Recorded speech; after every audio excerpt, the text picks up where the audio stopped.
ये साप्ताहिक बाइबल का उपदेश Plainfield Christian science church independent से है, जो प्लेनफील्ड, न्यू जर्सी, अमेरिका में है। अधिक जानकारी के लिए कृपया हमारी वेबसाइट पर जाएं www.plainfieldcs.com। आपके अध्ययन के लिए ये पाठ रविवार 21 दिसंबर 2025 के लिए है। विषय: क्या ब्रह्मांड मनुष्य सहित परमाणु बल द्वारा विकसित है? स्वर्णपथ, यिर्मयाह। परंतु यहोवा वास्तव में परमेश्वर है, जीवित परमेश्वर और सदा का राजा वही है। उसी ने पृथ्वी को अपनी सामर्थ्य से बनाया, उसने जगत को अपनी बुद्धि से स्थिर किया और आकाश को अपनी प्रवीणता से तान दिया है। उत्तरदायी ध्यान। अय्यूब। देख, ईश्वर अपने सामर्थ्य से बड़े बड़े काम करता है। उसके समान शिक्षक कौन है? उसके कामों की महिमा और प्रशंसा करने को स्मरण रख, जिसकी प्रशंसा के गीत मनुष्य गाते आए हैं। सब मनुष्य उसको ध्यान से देखते आए हैं और मनुष्य उसे दूर दूर से दिखता है। ईश्वर गरज कर अपना शब्द अद्भुत रीति से सुनाता है और बड़े बड़े काम करता है जिनको हम नहीं समझते। पुरुष के नियन अपनी कमर बांध ले, क्योंकि मैं तुझसे प्रश्न करता हूं और तू मुझे उत्तर दे। जब मैंने पृथ्वी की नींव डाली, तब तू कहाँ था? यदि तू समझदार है तो उत्तर दे। उसकी नाप किसने ठहराई? क्या तू जानता है उस पर किसने सूत खींचा? जबकि भोर के तारे एक संग आनंद से गाते थे और परमेश्वर के सब पुत्र जय जयकार करते थे। पाठ उपदेश बाइबल में से भजन संहिता। आकाश मंडल यहोवा के वचन से और उसके सारे गण उसके मुंह के श्वास से बने। क्योंकि जब उसने कहा तब हो गया, जब उसने आज्ञा दी तब वास्तव में वैसा ही हो गया। यशवा।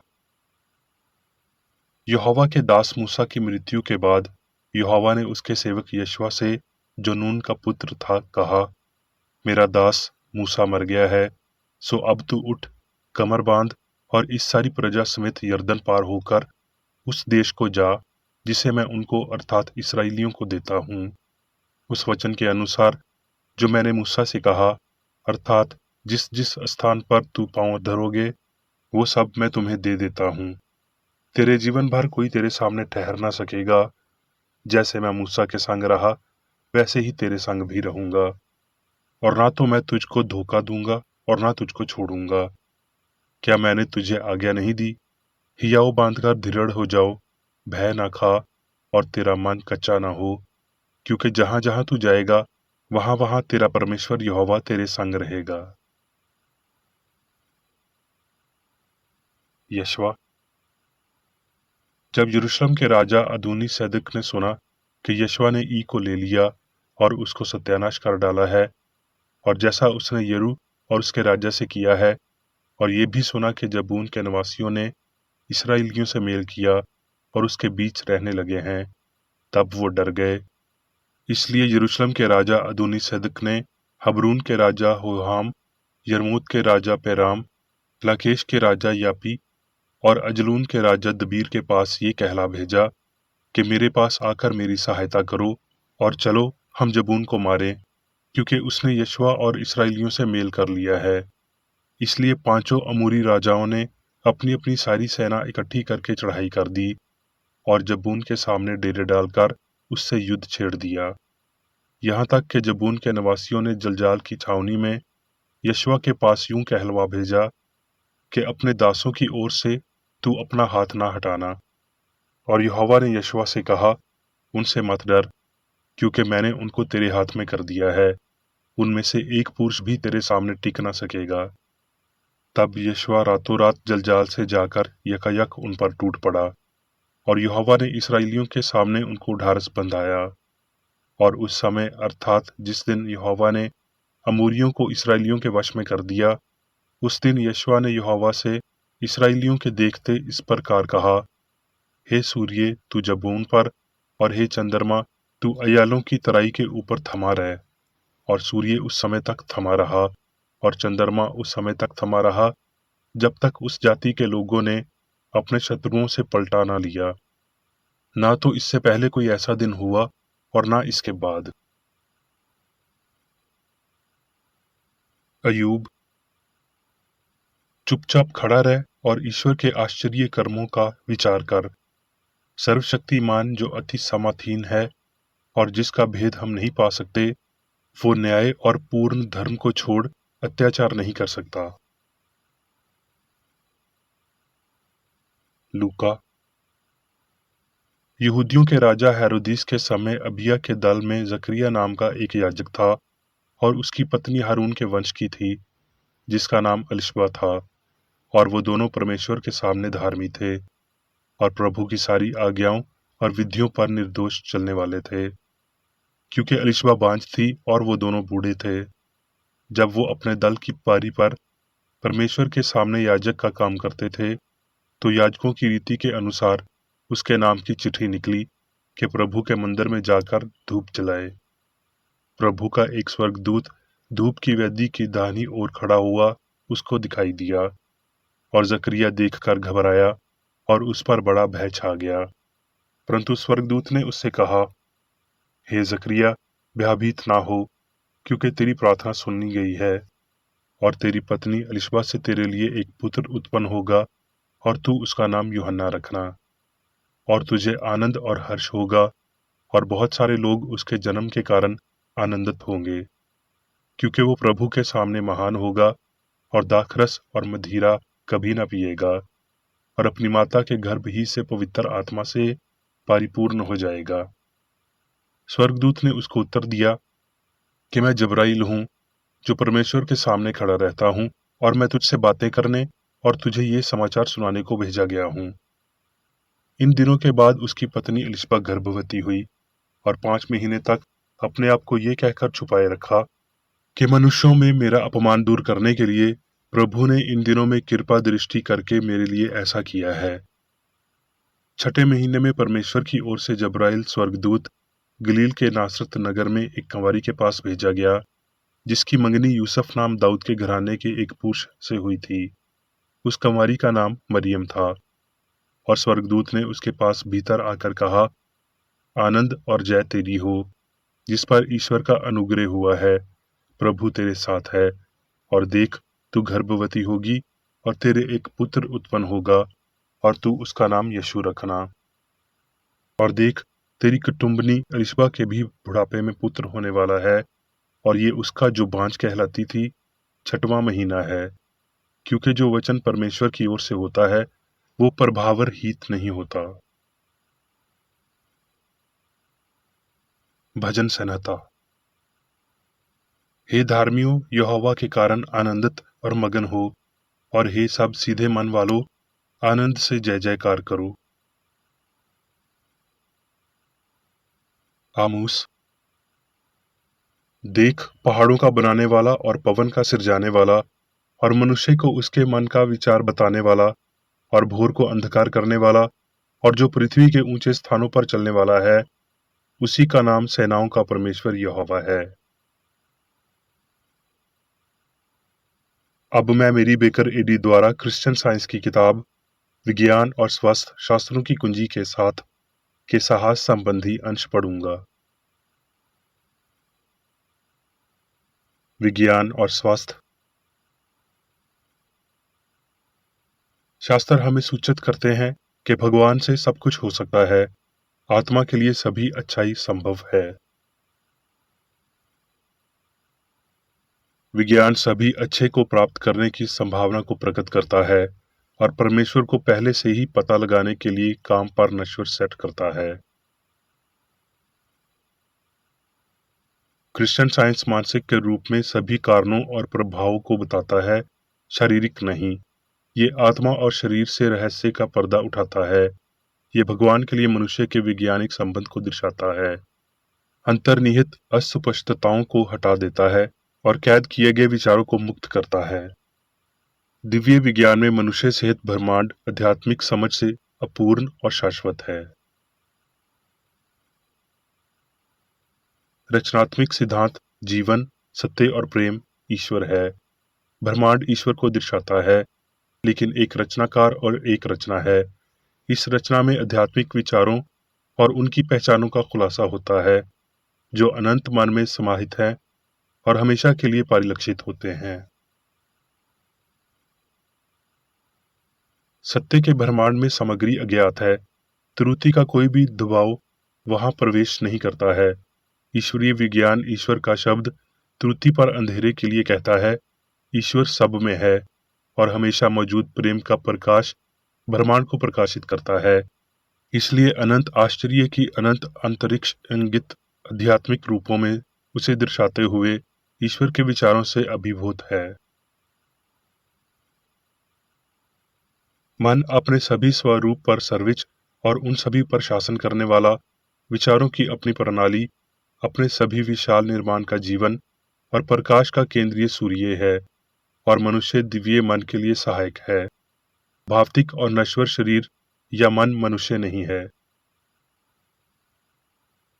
मन के बिना दुनिया ढह जाएगी, बिना बुद्धि के जो हवाओं को अपनी पकड़ में रखती है।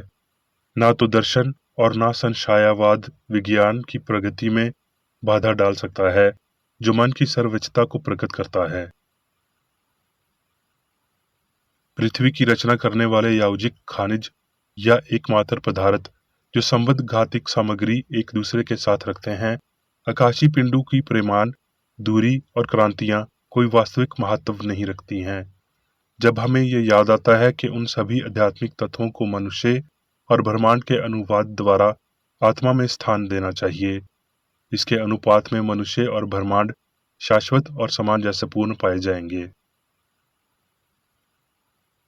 भौतिक पदार्थ या सांसारिक संरचनाओं, खगोलीय गणनाओं और सत्य सिद्धांतों के सभी विरोधाभास, जो कि भौतिक कानून या जीवन और बुद्धि के निवासी की परिकल्पना के आधार पर अंततः गायब हो जाएंगे, आत्मा के अंत कालन में निगल लिए जाएंगे।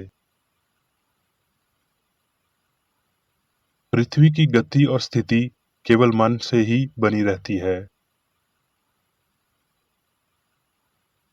लेकिन आत्मा का एक वास्तविक आकर्षण है। ध्रुव को सुई की ओर इशारा करना इस सर्वशक्तिमान या ईश्वर दिव्य मन के आकर्षण का प्रतीक है। क्योंकि परमेश्वर ब्रह्मांड को नियंत्रित करता है, ग्रहों का उसके निर्माता से अधिक मनुष्य पर कोई अधिकार नहीं है। परंतु मनुष्य, जो परमेश्वर की सामर्थ्य को प्रतिबिंबित करता है, सारी पृथ्वी और उसकी सेना पर प्रभुता करता है। पौधा बीज या मिट्टी के कारण नहीं बढ़ता, बल्कि इसलिए बढ़ता है क्योंकि विकास मन का शाश्वत आदेश है। नश्वर विचार जमीन में गिरता है, लेकिन अमर सर्जन आत्मिक विचार ऊपर से आता है, नीचे से नहीं। क्योंकि मन ही सब कुछ बनाता है तथा निमन शक्ति द्वारा बनाने के लिए कुछ भी शेष नहीं रहता।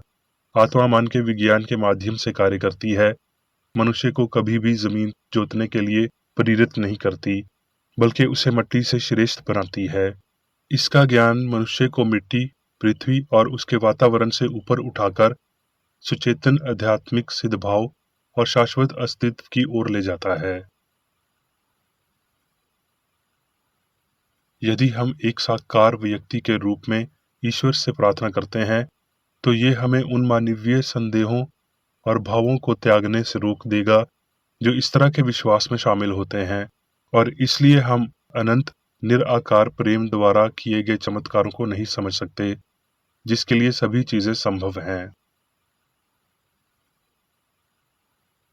ये चमत्कार किसी विकार का परिचय नहीं देता है, लेकिन मौलिक आदेश को प्रकट करता है।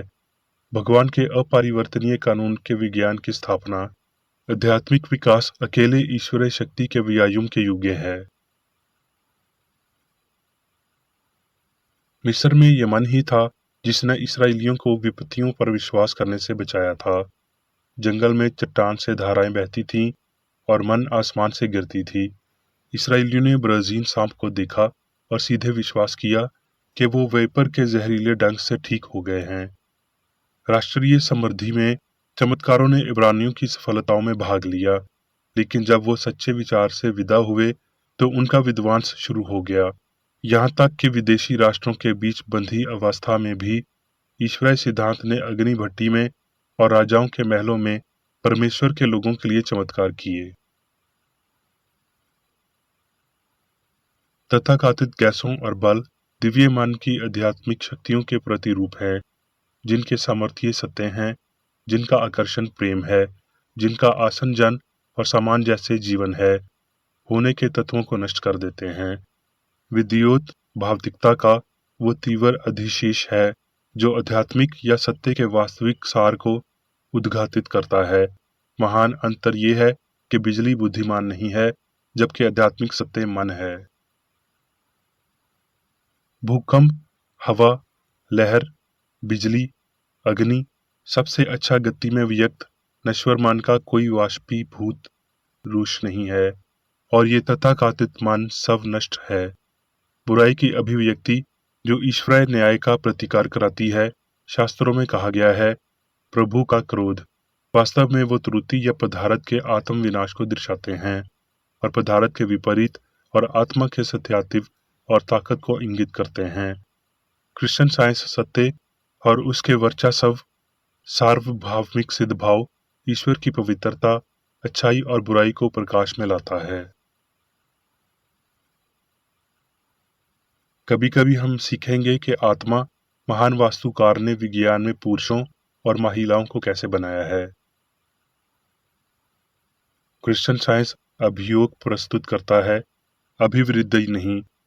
ये अणु से मन तक कोई भौतिक विकास नहीं दर्शाता, लेकिन मनुष्य और ब्रह्मांड के लिए दिव्य मन का एक संस्कार है।